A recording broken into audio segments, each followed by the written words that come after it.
요즘에 캄보디아에서 많은 소식들이 들려옵니다. 그 소식을 들을 때마다 참 마음이 아픕니다. 캄보디아에서 우리나라 청년들이 연달아 죽고 있습니다.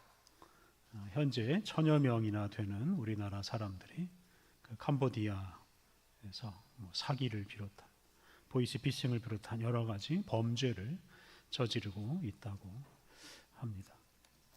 이제 그들 중에는 그런 범죄 업체에 감금되어서 한국에 돌아오고 싶어도 돌아오지 못하는, 심지어 고문을 당하고 죽는 사람들도 있습니다. 한 달에 몇백만 원 또 몇천만 원 벌 수 있다는 이런 광고를 보고 그것을 제대로 검증하지 않고 많은 청년들이 캄보디아로 몰려들고 있다고 합니다. 그들 중에는 사기 가능성을 충분히 알고 심지어 범죄라는 것을 다 알면서도 자포자기 심정으로 가는 사람도 있다고 합니다. 심지어 지금처럼 이런 위험한 상황에서도 캄보디아로 가려고 하는 사람들이 있습니다. 이런 슬픈 사건의 배경에는 우리 사회에 참 어두운 현실이 있습니다. 우리 청년들이 좋은 일자리 구하는 게 참 어렵습니다. 게다가 이 돈이라는 게 우리 사회에서 가장 높은 자리를 차지하고 있습니다. 그러다 보니 돈 없는 사람은 사람 취급을 받지 못하는 때도 많습니다. 그러다 보니 무슨 수를 써서라도 돈을 벌려고 애를 씁니다. 불법도 좋고 위험해도 좋으니까 돈만 벌었으면 좋겠다고 생각하는 사람들이 참 많습니다. 어차피 돈을 못 벌면 사람 취급 받지 못하니까 자포자기 심정으로 그런 범죄 조직에 가담하기도 합니다. 그러다가 인생을 정말로 완전히 망치고 맙니다. 어제 그 범죄 조직에 연루되어 있던 우리나라 사람들 60여 명이 캄보디아에서 귀국했는데요. 대부분 청년들이었습니다. 한편으로는 돌아온 게 반갑지만 또 한편으로는 그들 때문에 피해 입은 사람들을 생각하면 참 마음이 아프고 씁쓸합니다. 우리나라가 세계 어느 나라 못지않은 경제 대국이 되었다고 말은 하는데 여전히 가난에서 벗어나지 못하는 사람들이 너무나 많습니다. 또 여전히 돈을 더 많이 벌어야 되고 더 많이 쌓아야 두겠다고만 생각하고 가난한 사람을 돌보지 않는 사람들이 너무 많습니다. 지난 주간에 정부가 서울과 수도권의 이 부동산 거래를 규제하는 대책을 발표했습니다. 언제부터인지 우리나라에서 이 집이 주거 공간이 아니라 투자 상품이 되었습니다. 집으로 돈을 벌려고 하는 사람들이 너무 많습니다. 이 실수요자보다 투기꾼이 훨씬 더 많습니다. 그러다 보니 서울의 집값은 떨어질 줄 모르고 전세 사기 같은 이런 범죄도 끊이질 않습니다. 서울에서 집을 사는 게 너무 어렵고 그것 때문에 서울의 인구는 해마다 줄어들고 있습니다. 1000만이 훌쩍 넘었던 도시 인구가 이제 800만대로 떨어질 위기에 처해 있습니다. 사람이 살기 어려운 도시가 된다는 뜻입니다. 돈만 쫓는 사람들이 많다 보니 그런 사람들 때문에 사람이 살지 못하는 도시가 될 수도 있습니다. 이런 현실에서 우리 그리스도인들은 어떻게 살아야 하겠습니까? 돈을 많이 벌고 그것을 자랑하는 생활은 좋은 인생이라고 할 수 없습니다. 부동산 문제 때문에 스스로 자기 목숨을 끊는 사람도 많은데 부동산으로 돈을 벌었다고 자랑하는 것은 얼마나 잔인하고 부끄러운 일인지 모릅니다. 돈 때문에 감금되어서 불법까지 저지르는 이런 현실을 생각하면 우리는 좀 돈으로부터 자유로운 생활을 해야 합니다. 평생 돈에 얽매여서 돈 벌고 돈 쓰는 일, 이런 것에만 몰두하지 않아야 합니다. 그런데 이렇게 돈에 얽매이지 않는 생활이 얼마나 어려운 일인지 모릅니다. 돈에 얽매이지 않으려면 좀 가난하게도 살 수 있어야 하는데 우리 사회에는 돈으로 사고 싶은 물건이 너무나 많고 돈으로 하고 싶은 일, 돈으로 즐기고 싶은 일이 너무나 많습니다. 그러니 돈을 포기하는 게 너무 어렵습니다. 가난하게 살아가는 게 너무 어렵습니다. 그런데 우리 그리스도인들은 바로 그런 어려운 일을 해야 합니다. 돈으로부터 자유로운 생활을 하려고 하다가 상처도 입을 수 있고 가난해질 수도 있는데 그런 일들을 기쁘게 받아들여야 합니다. 오늘 우리가 봉독한 구약의 말씀은 야곱이 그의 생애에서 가장 중요한 일을 하고 그 일을 하다가 몸을 다치지만 그 일을 통해서 큰 복을 받는 이야기입니다. 오늘 봉독한 창세기 32장 말씀은 전체적으로 야곱이 형 에서를 만날 준비를 하는 이야기입니다. 이 당시 기준으로 야곱은 20여 년 전에 형 에서와 아버지 이삭을 속이고 형 에서가 받아야 할 그 이삭 아버지의 축복을 야곱이 가로채 버렸습니다. 그런 야곱을 에서는 용서하지 않고 죽이려고 했습니다. 그리고 야곱은 그런 형 에서에게 용서를 빌기보다는 에서를 피해서 집에서 도망쳐 외삼촌 라반의 집으로 갔습니다. 야곱이 처음에는 그 에서의 분노가 가라앉으면 바로 집으로 돌아가려고 했습니다. 그런데 야곱은 형이 어떤 상태에 있는지 알아보지도 않았고 집으로 돌아가는 일을 계속 미루기만 했습니다. 그렇게 20여 년이 지나갔습니다. 그 20여 년 동안 요셉은 외삼촌 라반의 집에서 아내와 자녀들과 많은 재물을 모았습니다. 그렇게 많은 재산, 많은 가족을 거느리고 이제 야곱이 고향으로 돌아오는데요. 고향으로 돌아오는 야곱의 마음에 두려움이 가득합니다. 그건 형 에서 때문입니다. 게다가 오늘 본문 앞에 있는 32장 6절을 보면 에서가 400명이나 되는 많은 사람들을 이끌고 야곱에게 다가오고 있다는 소식이 들려왔습니다. 그동안 야곱은 형을 다시 만나고 형과 화해하는 일을 계속 뒤로 미루기만 했습니다. 20년 동안이나 그 일을 미루었습니다. 그런데 막상 그 일을 하려니까 두려움이 엄습했습니다. 이 때문에 야곱은 둘 중에 하나를 선택해야 했습니다. 자기를 죽이려고 다가오는 그 형을 만나느냐 아니면 형을 피해서 도망하느냐. 야곱은 위험을 무릅쓰고 형을 만나든지 아니면 형을 피해서 자기가 오랫동안 살았던 그 하란으로 다시 돌아가든지 선택을 해야 했습니다. 그런데 야곱은 매우 위험한 선택을 합니다. 그는 400명을 이끌고 자기를 만나러 오는 형을 만나기로 합니다. 그 형이 자기 가족들을 다 죽이고 재산들을 다 빼앗아 갈 수도 있는데 그런 형을 피하지 않고 만나기로 합니다. 앞서 말씀드린 대로 야곱은 형을 만나고 형과 화해하는 일을 미루기만 했습니다. 그런데 더 이상 미루지 않고 이제 드디어 그 일을 하기로 결단을 내렸습니다.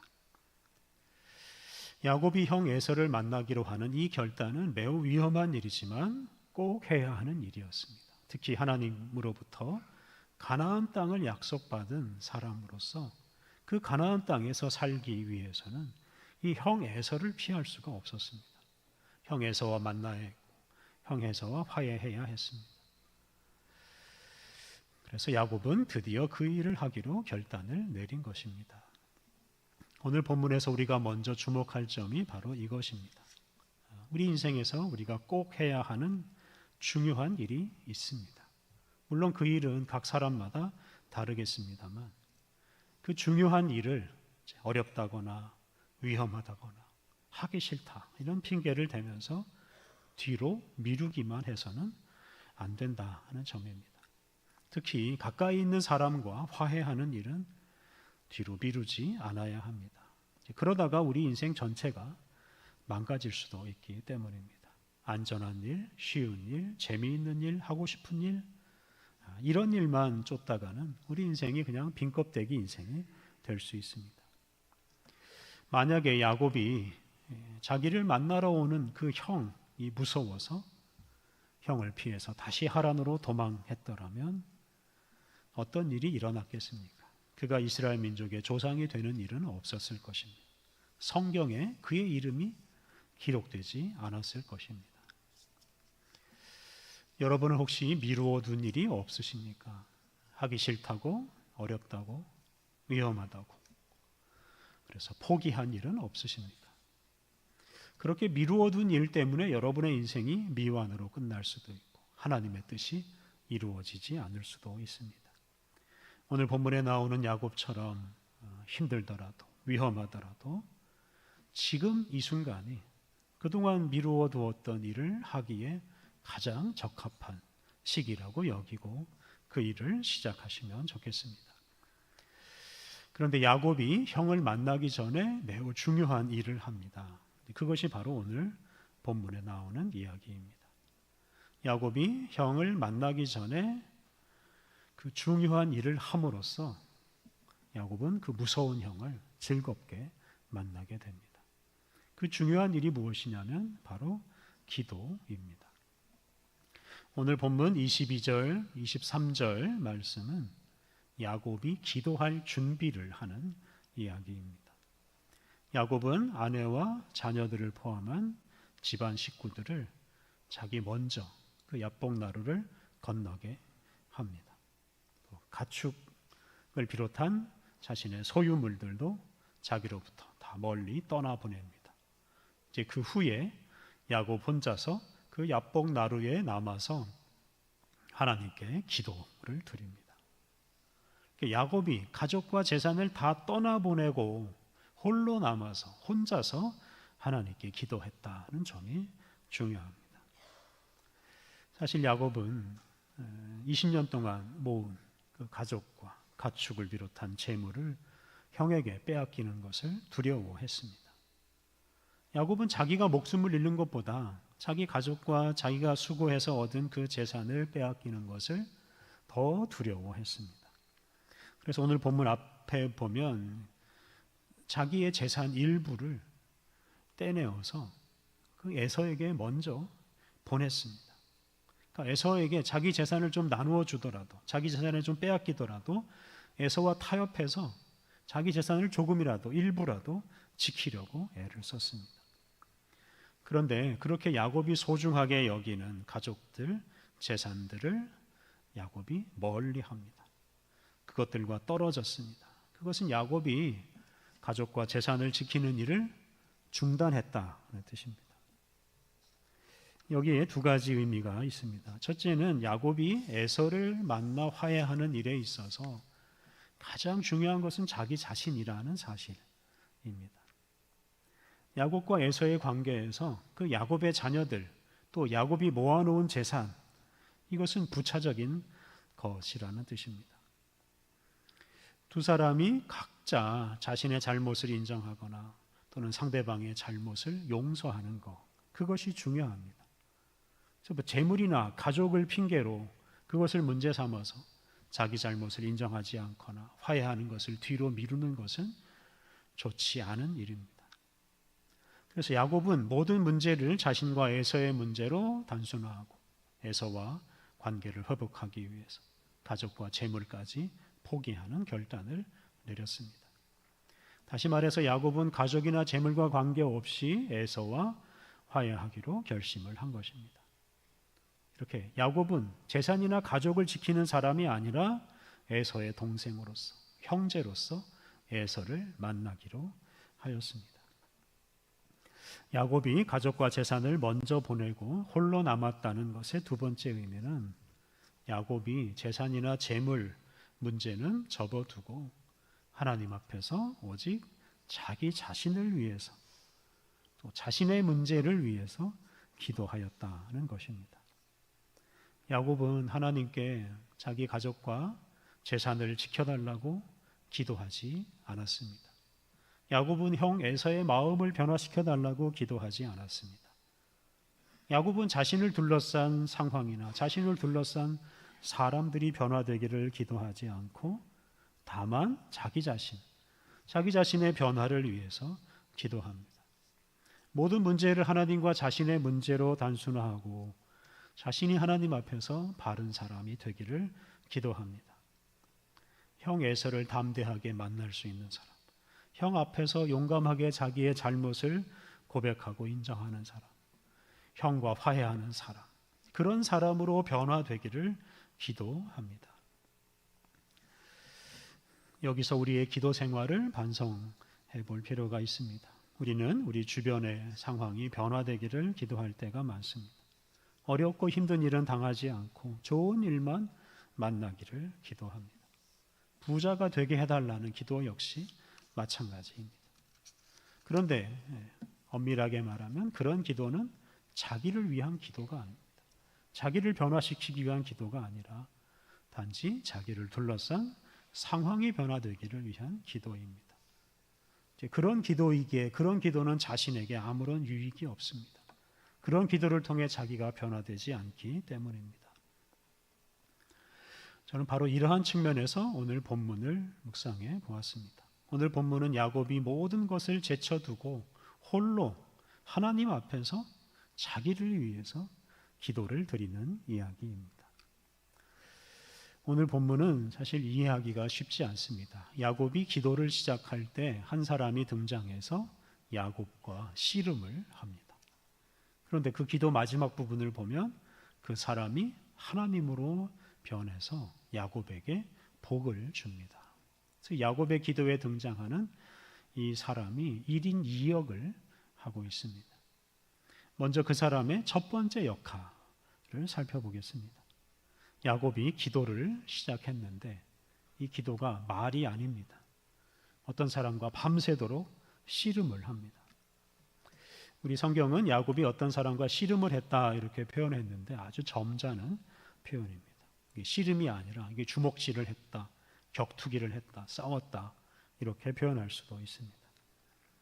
그렇다면 이 야곱과 싸운 사람, 이 사람은 누구이겠습니까? 야곱의 기도를 방해하는 사탄이라고 볼 수 있습니다. 근데 저는 이 야곱의 기도를 방해한 이 사람은 바로 야곱 자신이라고 해석하고 싶습니다. 야곱 자신이 야곱의 기도를 방해합니다. 특히 형을 두려워하는 야곱, 가족과 재산을 포기하지 못하고 지키려고 하는 그 야곱, 차라리 하란으로 돌아가고 싶어하는 그 야곱, 이런저런 두려움에 휩싸여 있는 야곱, 기도하는 야곱은 바로 그런 야곱, 여러 가지 두려움과 근심에 사로잡혀 있는 자신과 밤새도록 싸웁니다. 야곱은 밤새도록 자신과 싸웁니다. 자기 내면에서 일어나는 그 형에 대한 두려움, 자신의 잘못을 인정하지 않으려고 하는 그 교만, 가족과 재산을 지키려고 하는 그 욕심, 그런 것들과 싸우느라고 야곱은 밤을 지새입니다. 그리고 그 싸움이 얼마나 치열했는지 야곱은 허벅지 관절을 다치고 말았습니다. 이렇게 우리가 하나님께 온전한 기도를 드리기 위해서는 치열하게 자기 자신과 싸워야 합니다. 우리 내면에서 일어나는 여러 가지 두려움들, 근심, 또 교만, 미움, 의심, 이런 것들을 잘 살펴보고 그것의 실체가 무엇인지 우리가 파악하고 마주대하고 또 그것들을 물리쳐야 합니다.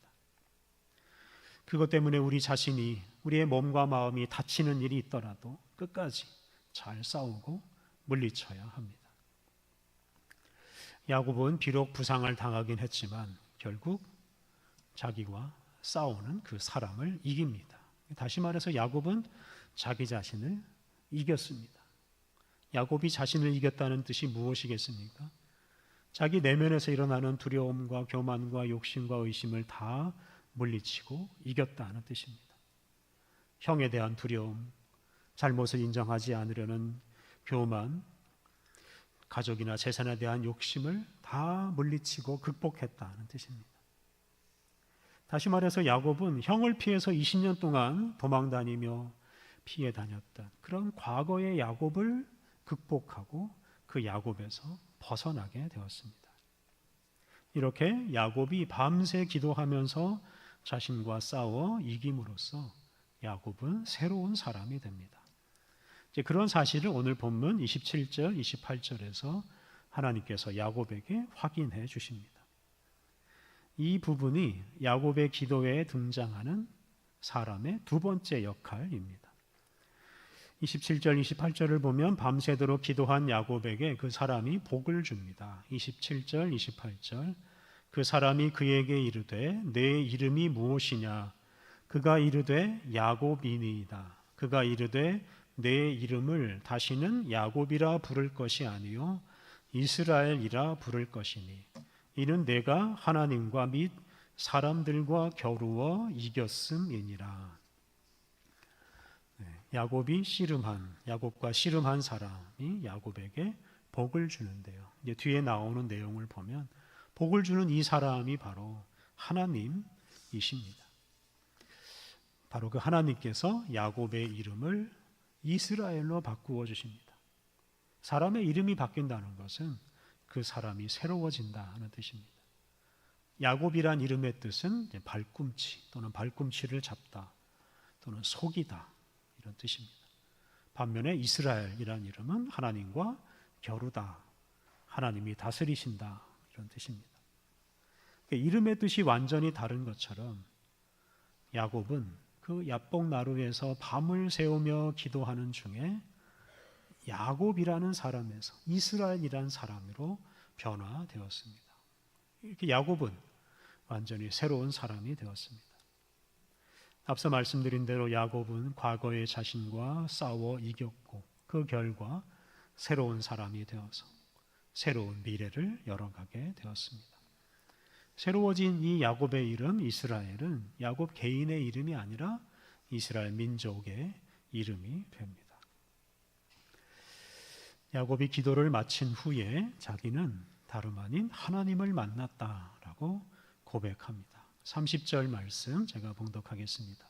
그러므로 야곱이 그곳 이름을 브니엘이라 하였으니 그가 이르기를 내가 하나님과 대면하여 보았으나 내 생명이 보존되었다 함이더라.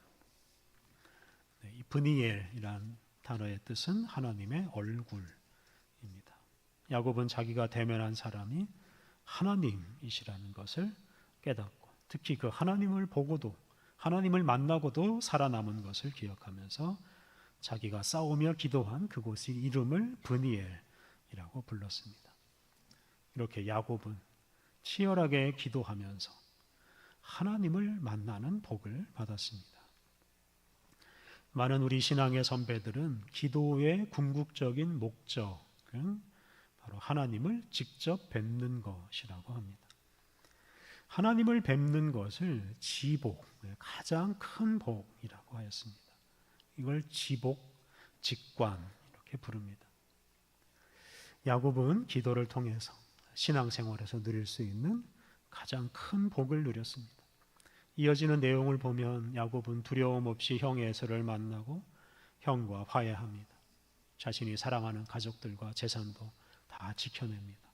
그런데 이런 복보다 더 중요한 복이 바로 자신이 새로워지는 복이었고 특히 하나님을 직접 뵌 것입니다.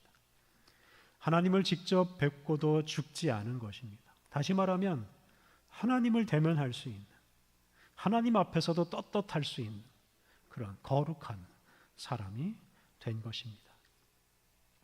야곱이 어떻게 해서 이런 복을 받았습니까? 그는 그가 해야 할 중요한 일을 뒤로 미루지 않았습니다. 그 일을 하는 것이 참 두려운 일이었지만 야곱은 기도하면서 그 두려움과 싸워 이겼습니다. 야곱은 자기에게 두려움을 일으키는 그 근원인 가족들과 재산들을 멀리하고 혼자 남아서 두려워하는 자기 자신과 싸웠습니다. 형 만나는 일을 두려워하는 자기와 싸워서 이겼습니다. 바로 이런 기도, 홀로 싸우는 기도를 통해서 야곱은 과거의 자신과 결별하고 하나님도 직접 만날 수 있는 그런 사람으로 변화되었습니다. 하나님의 얼굴을 뵙는 가장 큰 복을 누렸습니다. 사랑하는 성도 여러분, 여러분이 지금 가장 중요하게 여기는 일은 무엇입니까? 그 일을 더 이상 미루지 마십시오. 하나님께서 우리에게 주신 사명, 그 일을 이루는 것을 더 이상 미루지 마십시오. 기도하면서 그 일을 미루려고 하는 자기 자신과 싸우십시오. 홀로 기도하면서 두려워하는 그 두려워하는 자기 자신과 싸워 이기십시오. 그러할 때 우리가 한 차원 높은 새로운 사람이 되고 하나님이 주시는 복을 누리고 하나님을 뵙는 이런 큰 복도 누리게 될 것입니다. 하나님 앞에서 홀로 기도함으로써 두려워하는 인생, 회피하는 인생을 청산하고 하나님을 대면하는 사람으로서 당당하게 하나님의 일을 하며 살아가시기를 바랍니다. 우리 함께 기도하겠습니다. 하나님, 우리가 두려움과 게으름에 빠져 살지 않게 하옵소서. 주님이 우리에게 주신 사명을 잊고 쉽고 편안한 삶을 선택하지 않게 하옵소서. 하나님, 주님의 말씀에 순종하는 일을 뒤로 미루지 않게 하옵소서. 주님 앞에서 홀로 기도하며 두려워하는 우리 자신과 싸워 이기게 하옵소서. 그리하여 우리를 새롭게 하시고 주님을 뵙기에 합당한 사람으로 만들어 가시는 주님의 은혜를 누리게 하옵소서. 홀로 싸우며 드리는 기도를 통해 우리 자신이 새로워지는 복, 거룩하신 주님을 뵙고 주님과 하나가 되는 은혜를 누리게 하옵소서. 예수님의 이름으로 기도드립니다. 아멘.